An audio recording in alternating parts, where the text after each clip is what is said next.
Selamat pagi. Pada pelajaran PKWU pagi ini, kita akan membahas tentang proses pengembangan produk baru. Sebagai pengantar, menciptakan produk baru membutuhkan ide dan berbagai kreativitas yang tidak bisa dianggap main-main.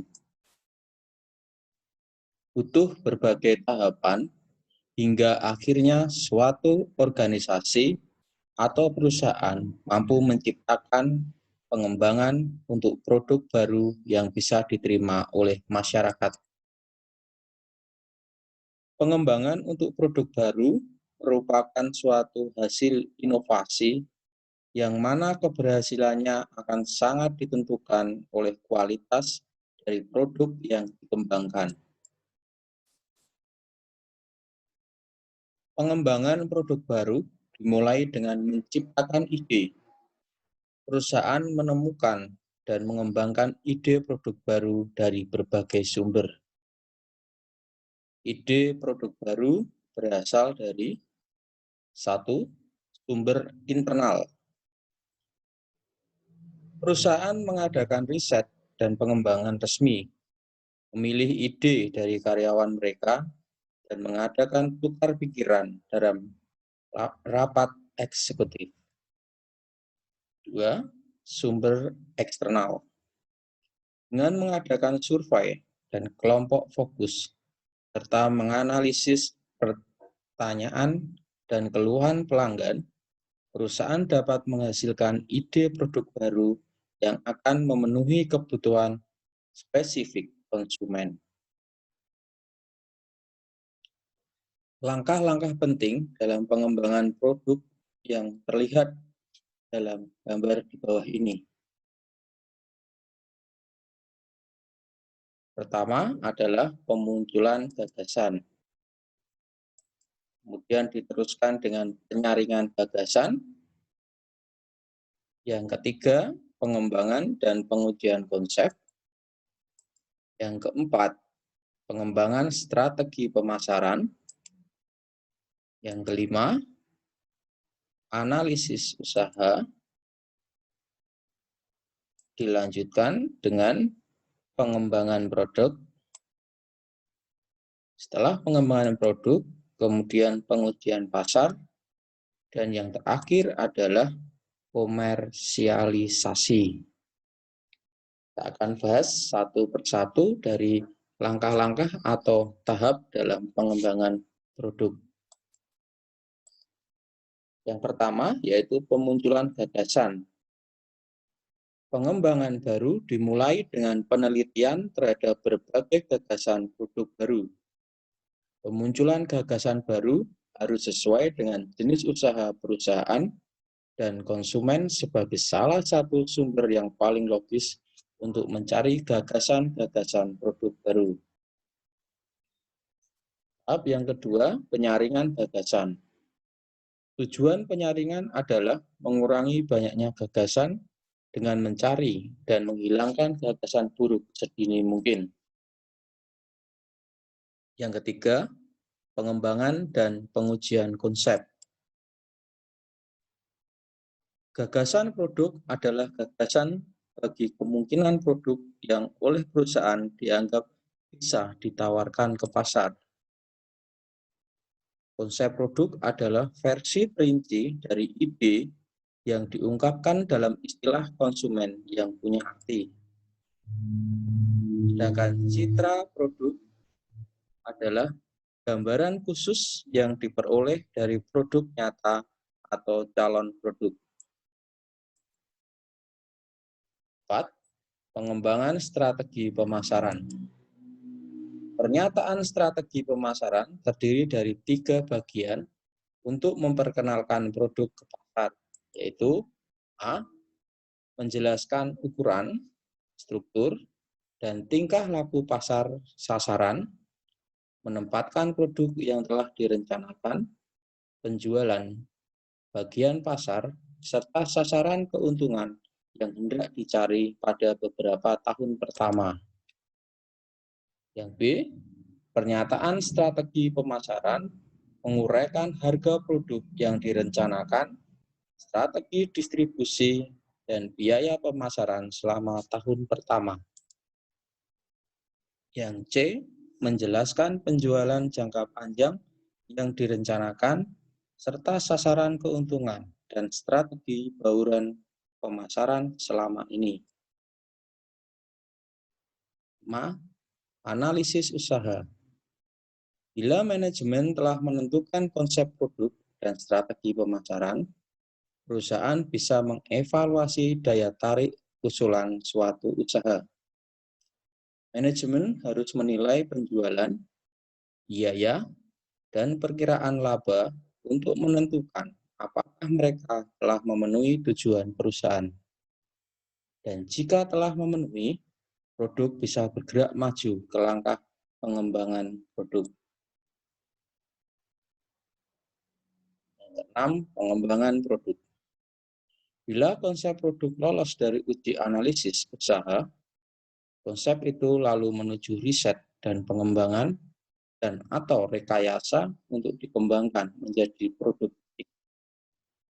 Bagian riset dan pengembangan membuat suatu atau beberapa versi bentuk fisik dari konsep produk agar bisa menemukan sebuah prototipe yang memenuhi konsep produk dan dapat diproduksi dengan biaya produksi yang telah dianggarkan.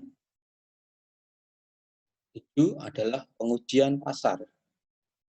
Pengujian pasar ialah keadaan di mana produk dan program pemasaran diperkenalkan kepada kalangan konsumen yang lebih otentik untuk mengetahui bagaimana konsumen dan penyaluran pengelola, pemakai, dan pembeli ulang produk itu dan seberapa luas pasar yang dimilikinya. 8. Komersialisasi. Tahap komersialisasi menyangkut perencanaan dan pelaksanaan strategi peluncuran produk baru ke pasar. Dalam melemparkan suatu produk, perusahaan harus memutuskan kapan, di mana, kepada siapa, dan bagaimana produk baru tersebut akan diluncurkan ke pasar. Berikutnya adalah faktor penghambat pengembangan produk baru. Kegagalan produk baru dapat disimpulkan karena dipengaruhi oleh banyak faktor. Berikut ini faktor-faktor yang menghambat pengembangan produk baru. 1. Kekurangan ide produk baru. 2. Pasar yang terbagi-bagi.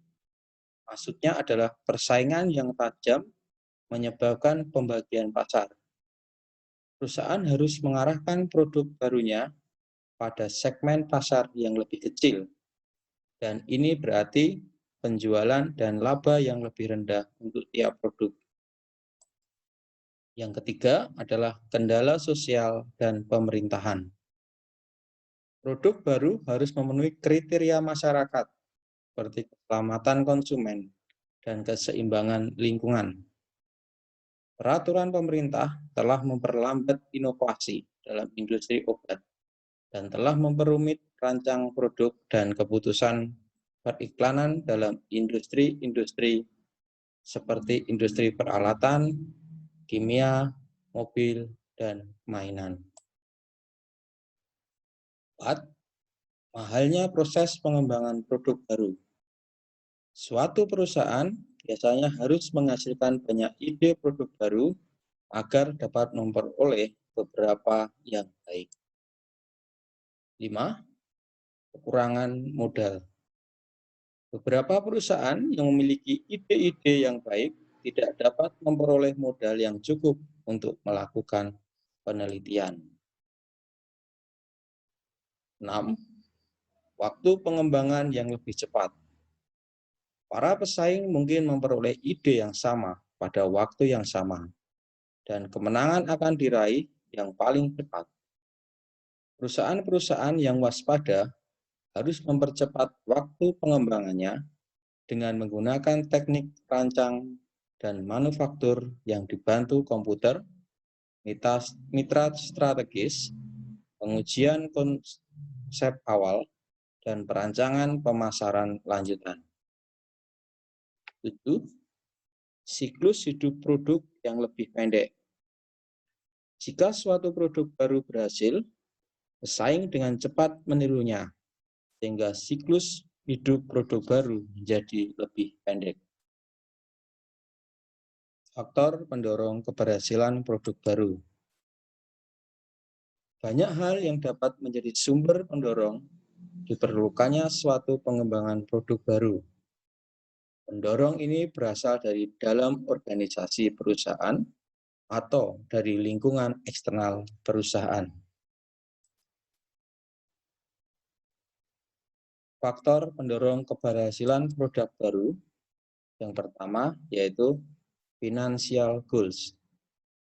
Tekanan untuk mencapai tujuan keuangan seperti laba, pangsa pasar, penerimaan, kebutuhan investasi, dan lain-lain menjadi pendorong dilakukannya pengembangan produk baru. 2. Sales dan market share growth. Pertumbuhan penjualan merupakan tujuan penting bagi sebagian perusahaan. Begitu juga dengan kekuatan yang dimiliki di pasar melalui penguasa pasar yang ada juga merupakan suatu pendorong diperlukannya pertumbuhan penjualan. 3. Competitive action. Motivasi untuk bersaing merupakan salah satu pendorong perusahaan memikirkan produk baru, sehingga memiliki kekuatan dan perbedaan. 4. Life cycle. Setiap produk yang ditawarkan sekarang oleh perusahaan memiliki keterbatasan di dalam waktu. Pemasarannya sehingga mengalami penurunan dalam penjualan karena beralihnya konsumen pada produk yang lain. Untuk menjaga hal tersebut, diperlukan pengembangan produk baru. Kelima adalah teknologi. Perkembangan teknologi memungkinkan orang untuk menawarkan sesuatu yang lebih baik dari penawarannya sekarang, sehingga akan melahirkan produk baru bagi perusahaan maupun pesaing. 6. Regulation atau peraturan. Peraturan-peraturan yang dikeluarkan pemerintah akan memberikan batasan-batasan tertentu pada produk yang sudah ada, sehingga diperlukan suatu produk baru agar tidak dikenai aturan-aturan tersebut.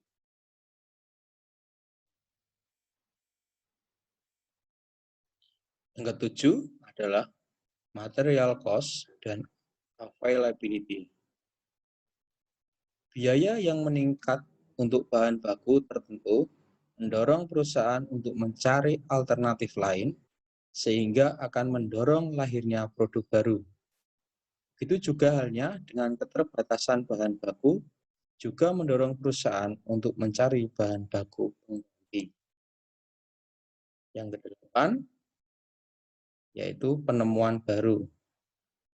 Penemuan yang diperoleh dari hasil penelitian dan pengembangan juga mendorong lahirnya produk baru. Strategi peluncuran produk baru. Dalam pengembangan produk baru, tahapan awal yang harus diperhatikan adalah tahap perencanaan produk. Perencanaan produk yang matang akan meningkatkan keberhasilan dalam pengembangan produk baru. Perencanaan harus membuat karakteristik produk yang akan dihasilkan dengan asumsi-asumsi sebagai berikut. 1. Produk tersebut termasuk produk pioner, apa produk follower, atau produk yang mengikuti produk yang lain. 2. Memilih produk yang benar-benar baru atau perluasan merek. 3. Produk tersebut termasuk kategori barang konsumsi atau barang bisnis. 4. produk tersebut bagi masyarakat termasuk kebutuhan pokok, sekunder, atau tersier. Kelima, produk tersebut digunakan untuk semua orang atau kalangan terbatas. Keenam, produk tersebut digunakan untuk semua usia atau hanya umur tertentu saja. Dalam melaksanakan peluncuran produk baru, harus memperhatikan hal-hal sebagai berikut. 1.